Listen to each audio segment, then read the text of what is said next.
शूरपुत्र श्राद्ध देव मनु से शूर वंश चलाए। जिस शूर वंश में मर्यादा पुरुषोत्तम प्रभु राम जी का जन्म हुआ, और इस वंश की दो विशेषताएं हैं जो वंश हम आपके सामने वर्णन करने जा रहे हैं। इस वंश की दो विशेषताएं हैं। पहली विशेषता यह है कि इस वंश इतना बड़ा है, इतना विशाल है कि इसके वर्णन करने के लिए अगर हम सैकड़ों वर्ष भी चाहिए तो कम है। इतना बड़ा ये वंश है। श्रुताम मानवो वंशे प्राचुर एण परंत ना सकते ना शक्यते विस्तर तो वर्तुम वक्त सतैरपि वक्तुम वर्ष सैकड़ों वर्ष भी कम है। और मेरे अंदर इतनी शक्ति नहीं है, इतनी सामर्थ्य नहीं है कि राजन हम तुम्हारे सामने शूर वंश का विस्तार से वर्णन कर सके। ये सूक्ष्म में सुनो। पहली विशेषता, इस वंश में जितनी भी संतानें पैदा हुई है वो या तो यज्ञ से हुई, तपस्या से हुई, दान से हुई, सेवा से हुई या पुत्रेष्ट यज्ञ से हुई। यह शूर वंश की पहली विशेषता है।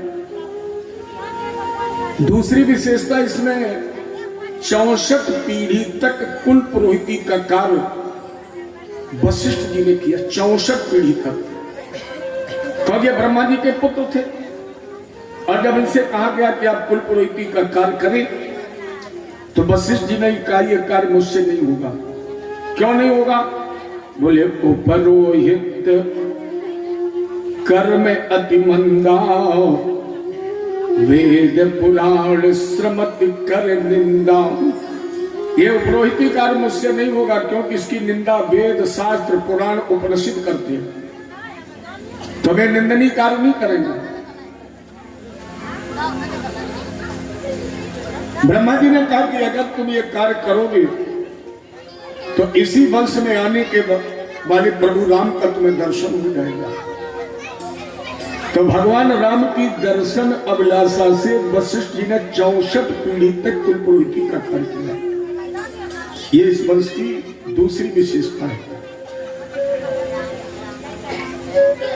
ततो मनु साध देवो संज्ञामास भारत। शूरपुत्र श्राद्ध देव मनु, जिनकी पत्नी का नाम था श्रद्धा, श्रद्धायाम जनयामास 10 पुत्रांश आत्मान।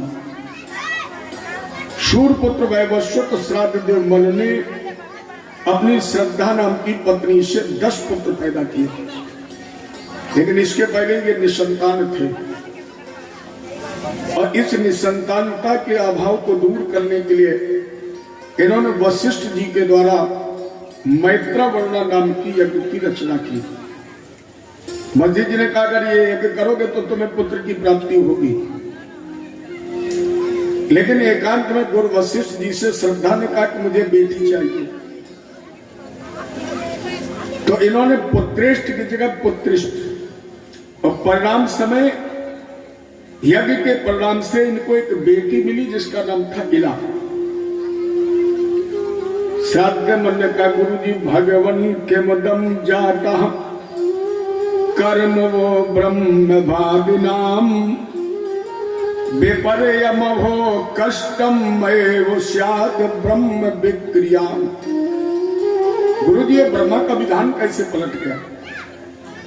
यज्ञ का फल विपरीत कैसे हो गया? आपने कहा था पुत्र और ये कन्या हो गई। वशिष्ठ जी ने कहा इसमें तुम्हारी पत्नी का कारण है। तुम्हारी पत्नी ये अर्धांगिनी चाहती थी कि मेरी बेटी हो। मन ने कहा कि महाराज जी मुझे राज्यकार्य के लिए पुत्र चाहिए। परिणाम स्वरूप वशिष्ठ जी ने अपने तपबल के द्वारा उस इला नाम की कन्या को शुद्धुम्न नाम का बालक बना दिया। और जब ये शुद्धुम्न नाम का बालक बन गया तो एक बार सा एकदा महाराज विचरण मृगयाम बने एक बार शुद्धोधन बड़े होने के बाद अपने साथियों के साथ घोड़े पर बैठा और शिकार खेलने चला गया। आनंद वन में पहुंच गया और जैसे इसने साथियों के साथ आनंद वन में पैर रखा तो जितने नर थे वो सब नारी हो गए, सब स्त्री रूप में परिवर्तित हो गए। तो राजा परीक्षित ने कहा, महाराज कथम एवं गुणो देशः केनवा भगवान कृतम। भगवान ये कौन सा वन है और यहाँ ये कौन सी विशेषता है कि पुरुष नारी बन जाता है? सुखदेव जी ने कहा, देखो हमने तुम्हें बताया था जब इस खगोल भूगोल का वर्णन किया था कि प्रिव्रत ने 7 द्वीप बनाए, नाम याद है आपको? 7 द्वीप बनाए, उनके नाम मैंने बताए थे आपको, जम्बू, प्लक, शाल्मली, कुश, क्रोच, शाक और पुष्कर। जिस द्वीप में हम आप बैठे हैं, इस द्वीप का नाम है जम्बू द्वीप। प्रीवे पुत्र अग्निवीर ने जम्बू द्वीप के 9 खंड किए थे। इसमें जो प्रथम खंड है ये आपका खंड है जिसमें हम आप बैठे हैं, इसका नाम अजनाब वर्ष है। इसी का नाम भरत से भारतवर्ष पड़ा है। तो जम्बू द्वीप के 9 खंडों में जो मध्य वाला खंड है बीच का, इसका नाम है इलावर्त खंड। और इसी इलावर्त खंड में भूत भवन भगवान शंकर मैया पार्वती जी के साथ नित्य विहार करते हैं।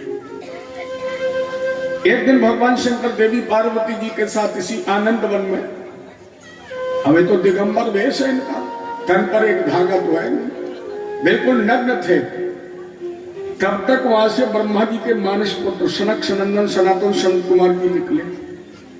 तो मैया पार्वती जी ने मर्यादा के रक्षार्थ दौड़ करके वस्त्र पहन लिए, कपड़े पहन लिए, लेकिन थोड़ी नाराज हो गई। तो शंकर जी ने माता पार्वती जी को प्रसन्न करने के लिए उस वन को श्राप दे दिया कि देवी आज के बाद इस वन में जो भी पुरुष प्रवेश करेगा वो नारी रूप में परिवर्तित हो जाएगा। ये शुद्धोधन को पता नहीं था, इसलिए नारी रूप में परिवर्तित हो गया। जब लौट करके नहीं आया तो श्राद्ध देव मन ने अपने गुरु वशिष्ठ जी से फिर प्रार्थना की और प्रार्थना करके तपस्या के प्रभाव से उन्होंने 10 पुत्र और पैदा किए। लेकिन ये 10 पुत्र भी तपस्या से पैदा हुए। जिसमें पहले पुत्र का नाम था प्रखद, दूसरा कवि, तीसरा करुषक, चौथा धृष्ट, शर्याती, नग आदि 10 पुत्र इनके पैदा हुए। लेकिन इनको ज्येष्ठ पुत्र से विशेष प्रेम था। ये वशिष्ठ जी से जब इन्होंने आग्रह किया तो वशिष्ठ जी ने मैया पार्वती जी की तपस्या की और देवी पार्वती जी को प्रसन्न करके इन्होंने शुद्धोधन को 6 महीने के लिए नारी और 6 महीने के लिए पुरुष। तो जब ये पुरुष रूप में परिवर्तित हो जाता था तो राजकाज करता था, नारी बन जाता था तो राजवास में प्रवेश कर जाता था। मंत्रियों को ये बात अच्छी नहीं लगी। परिणाम स्वरूप इस शुद्धोधन ने राज्य का परित्याग कर दिया, लेकिन राज्य बांट दिया। इसके 3 पुत्र और पैदा हुए थे। नारी रूप में इसने चंद्रमा के पुत्र बुध से प्रेम किया, जैसे एक पुत्र पैदा हुआ था जिसका नाम रखा गया था पुरुरवा। ये वो पुरुरवा है जैसे चंद्रवंश की वृद्धि हुई और आगे चलकर भगवान कलशी में अवतार हुआ। लेकिन ये प्रसंग हम तुम्हें आगे चल करके सुनाएंगे। शुद्धोधन ने राज बांट दिया 2 भागों में, उत्तर और दक्षिण। उत्तर क्षेत्र का राज्य दिया चंद्रवंशियों को और दक्षिण का राज्य दे दिया सूर्यवंशियों को। इसमें प्रभु राम जी का प्रकट हुआ। 10 पुत्रों से में से एक पुत्र का नाम था शर्याती, जिसकी कन्या का नाम था सुकन्या। शर्यातिर्मानभो राजं ब्रह्मस्ता बभूवहे सुकन्या नाम कस्यासीत कन्या कमल लोचना। शर्याती के कन्या थी जिसका नाम था सुकन्या। एक बार शर्याती अपनी बेटी के साथ कुछ प्रजा को लेकर तीर्थाटन कर रहे थे। च्यवन ऋषि के आश्रम पर पहुंच गए। च्यवन वहां तपस्या कर रहे तो इतनी प्रगाढ़ तपस्या कर रहे थे कि इनके शरीर पर दीमक मिट्टी ने घर बना लिया। दीमक के अंदर, मिट्टी के अंदर घर में बैठे और उसमें 2 छेद थे। उन छिद्रों से प्रकाश निकल रहा था, ज्योति तेज। शरियाती भ्रमण कर रही, सुकन्या भ्रमण कर रही थी। सुकन्या ने सोचा ये दीमक मिट्टी का घर है और इसमें से ये प्रकाश कहां से आ रहा है। तो सुकन्या ने जिज्ञासावश कुश, इसकी पैती बनाई जाती है, इसके 2 टुकड़े उठाए और उन्हीं छिद्रों में चला दिए। और जैसे वो कुश के टुकड़े छिद्रों में चले तो प्रकाश आना बंद हो गया, उसके बदले खून निकलने लगा, रक्त बहने लगा। सुकन्या घबरा गई, लेकिन ये विचित्र कार्य इन्होंने अपने पिता को नहीं बताया। ये जो प्रकाश था ना, ये च्यवन के खुले हुए नेत्रों का था। और जब सुकन्या ने कुश के टुकड़े चलाए तो च्यवन के नेत्र नष्ट हो गए, अंधे हो गए। परिणाम स्वरूप सारी प्रजा को कष्ट हुआ। च्यवन ने शरियाती से कहा कि राजन, अगर तुम कल्याण चाहते हो तो जिस लड़की ने मुझे अंधा किया वही मुझे पति बनाए, वो मेरी सेवा करे। तो सुकन्या ने अंधे च्यवन को अपना पति बना लिया। लेकिन भारत में शक्ति देखिए माताओं में कितनी है। बगैर शक्ति के शिव भी 100 है, बगैर शक्ति के शिव भी 100 है। और अगर पूरे विश्व में नारी शक्ति को किसी ने पहचाना है तो केवल भारतवासियों ने। अगर ये ताकत रावण भी पहचानता, क्योंकि रावण के राज की जितनी भी मुख्य चौकियां थी वहां का इंचार्ज उसने नारी को ही बनाया। हर जगह चौकी का इंचार्ज नारी है। विश्वामित्र का जहां एक गोटा था वहां चौकीदार कौन थी? ताड़का। समुद्र के अंदर लंकनी, लंका में त्रिजटा, दंडकारण में शूर्पणखा। और भारतवासियों ने तो इतनी नारी शक्ति को पहचाना है कि हमने हर रूप में नारी की पूजा की है। माताएं हमारी ध्यान देना, हमने हर रूप में नारी की पूजा की है। अगर हम गंगा जी की पूजा करते हैं तो भी तो नारी है। हम आप कहते हैं गंगा माँ। तुलसी की पूजा करते हैं, आपके प्रत्यक्ष बंदा, ये भी तो नारी है। गाय की पूजा करते हैं, वो भी तो नारी है। और वर्ष में कम से कम 2 बार नवदुर्गा का व्रत करते हैं, वो भी तो नारी है। और हम भले ही रोज ना बोले, लेकिन 26 जनवरी और 15 अगस्त को शायद बच्चा बच्चा हाथ में तिरंगा लेकर के जयकारा लगाता है, भारत माता की जय। माने हमने तो यहाँ की मिट्टी को भी मां का दर्जा दिया है। क्योंकि नारी, कभी सुना है कोई कहता अमेरिका माता की जय, पाकिस्तान की जय? नहीं, कोई नहीं कहता चीन और रूस माता की जय। लेकिन हम आप आज भी कहते हैं भारत माता की। इतने तेज बोलोगे भारत माता की। और भगवान इसीलिए भारत में आते हैं। फिर यहां समझने की कोशिश करिए, सारी भूमि गोपाल की, लेकिन भगवान भारत को छोड़कर और कहीं नहीं गए। 24 अवतार हुए भगवान के, लेकिन हर अवतार अपने भारत में ही हुआ। लोगों ने पूछा कि क्या भगवान भी पक्षपात करते हैं? अगर पक्षपात नहीं करते तो भगवान रूस, चीन, अमेरिका, जापान में क्यों पैदा नहीं हुए, भारत में ही क्यों पैदा हुए?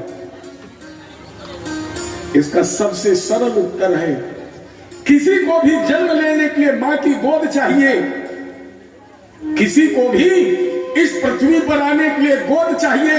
किसी देश ने अपने देश की मिट्टी को मां का दर्जा नहीं दिया, लेकिन हमारे देश की मिट्टी को मां का दर्जा दिया गया। भगवान ने कहा भारत मां है, इसलिए इस मां की गोद में ही मुझे खेलना है। भगवान इसलिए वैकुंठ को छोड़कर जब भी आए तब अपने भारत में आए। तब भारत में आए क्योंकि भारत तो मां है, भारत माता है। तो भगवान के मन में भी जब हमारे आपके बीच में खेलने की इच्छा होती है कि हम अपने भक्तों के साथ खेलेंगे, तो भगवान भारत मां की गोद में आ जाते हैं। थोड़ी और चर्चा करूंगा आपकी,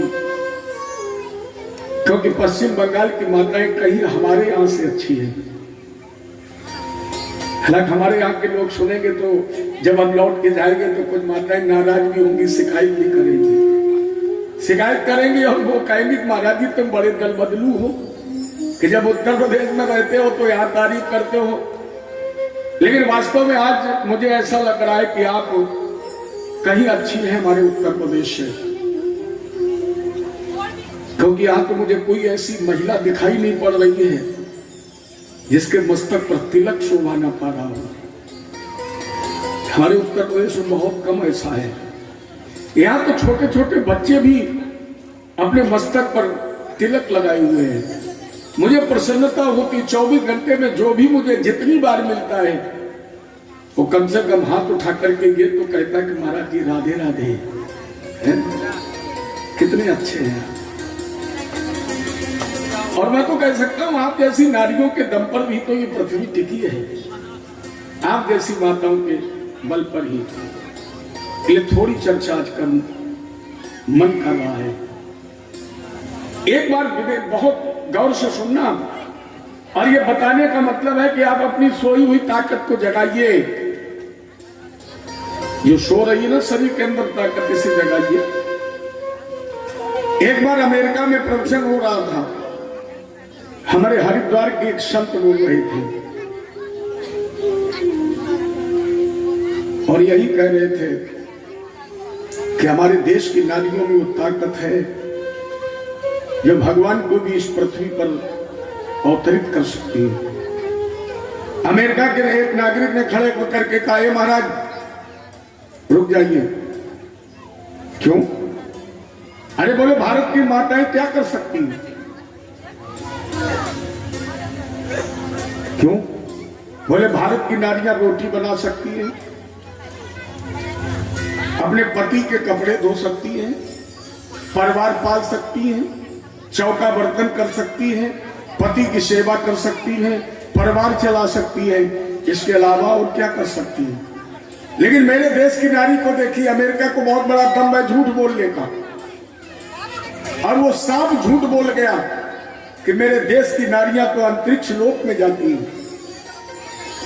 झूठ इसलिए है कि अमेरिका में 2 लड़कियां गई अंतरिक्ष में, लेकिन वो दोनों मूल भारत की हैं। एक का मिशन नाकामयाब हो गया, कल्पना चावला का। दूसरी अपने मिशन में कामयाब हो गई, सुनीता विलियम्स। ये दोनों अमेरिका से अंतरिक्ष में गई, लेकिन इनका संबंध तो मूल भारत से है। किसी ने कहा हमारे देश की नारी तो गोली कट्टा तमंचा चलाती है। किसी नागरिक ने खड़े होकर के कहा कि मेरे देश की नारियां बारूद इकट्ठा करती हैं, मेरे देश की नारियां तो आतंकवाद अधर्म बढ़ाती हैं। भारत के नागरिक ने खड़े होकर के कहा, मूर्ख, इसके मतलब तूने भारत की नारी की ताकत को पहचाना ही नहीं। क्योंकि हमारे देश की नारी जिस समय अपनी ताकत को पहचानती है उस समय अंतरिक्ष लोक में नहीं जाती है। मेरे देश की नारी जिस समय अपनी ताकत को पहचानती है उस समय वो गोली कट्टा तमंचा का निर्माण नहीं करती है, बल्कि मेरे देश की नारी जिस समय जागती है तो उस समय ब्रह्मा विष्णु और महेश को भी 6-6 महीने का बच्चा बना के अपनी गोद में खिलाती है। ये भारत की नारी की ताकत है। सुना होगा आपने अनुसुईया जी का नाम। अनुसुईया जी ने भगवान को 6-6 महीने का बच्चा बना के गोद में खिला दिया। अब जिस देश की नारी भगवान को बुलाकर अपनी गोद में खिला सकती है, बताइए उसे वहां तक जाने की जरूरत है? अरे उसकी गोद गर्द हो तो खुद ही चल कर आए। और इतना नहीं, मेरे देश की नारी जिस समय अपनी ताकत को पहचानती है उस समय ब्रह्मा के विधान को भी फाड़कर अपने पति के प्राण वापस लेकर के आती है। हो सकता है आपने पढ़ा हो इतिहास सती सावित्री का, जितने अपने पति के सत्यवान के प्राण वापस ले लिए हैं। इसलिए भारत जैसी शक्ति, भारत जैसी नारी, भारत जैसी माताएं पूरे विश्व में न कहीं थी, न कहीं है और न कभी होगी, क्योंकि भारत की नारियों से आतंकवाद, अधर्म, अन्याय नहीं पैदा होता है। भारत की नारी से जब भी पैदा होता है भक्त पैदा होता है, या भारत की नारी से जब भी पैदा होता है प्यारे भगवान पैदा होता है, या तो भक्त पैदा होता है या फिर भगवान पैदा होता है। इसलिए अपनी ताकत को पहचानिए, मत सोइए। बगैर शक्ति के शिव भी शव है, बिल्कुल निर्जीव है।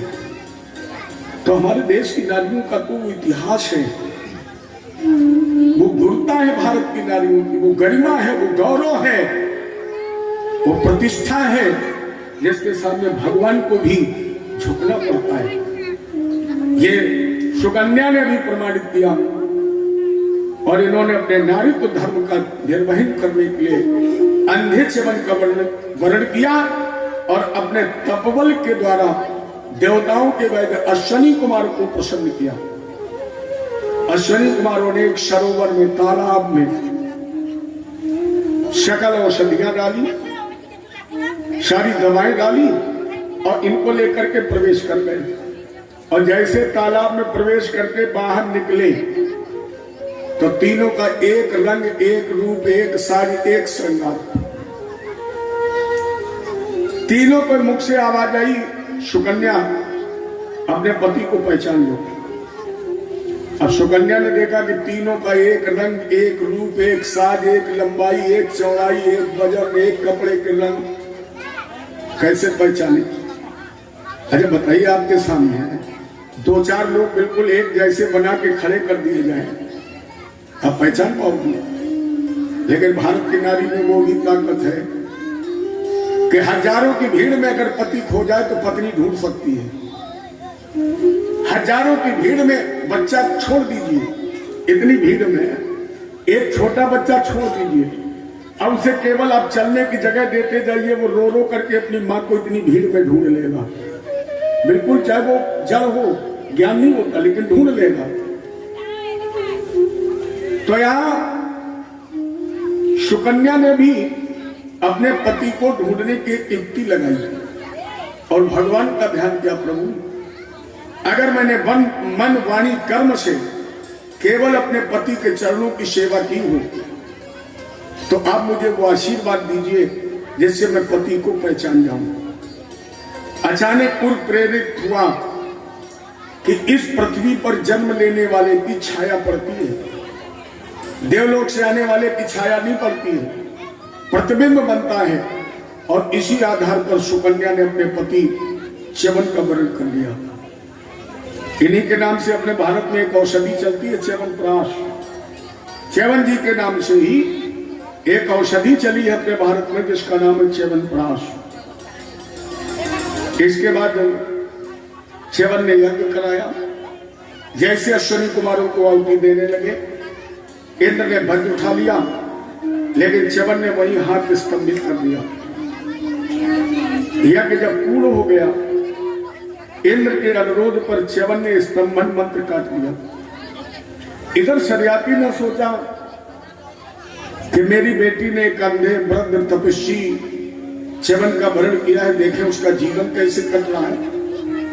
और जैसे पिता अपनी बेटी से मिलने आए और दूर से देखा कि सुकन्या तो एक युवा पुरुष के साथ बैठी है, सरियाती ने कहा नहीं मिलूंगा ऐसी बेटी से। मैंने उस समय बहुत समझाया, लेकिन भावुकता ने पतिवरण कर लिया और मेरे जाने के बाद शायद ये पत से भटक गई, पतिवंचक हो गई।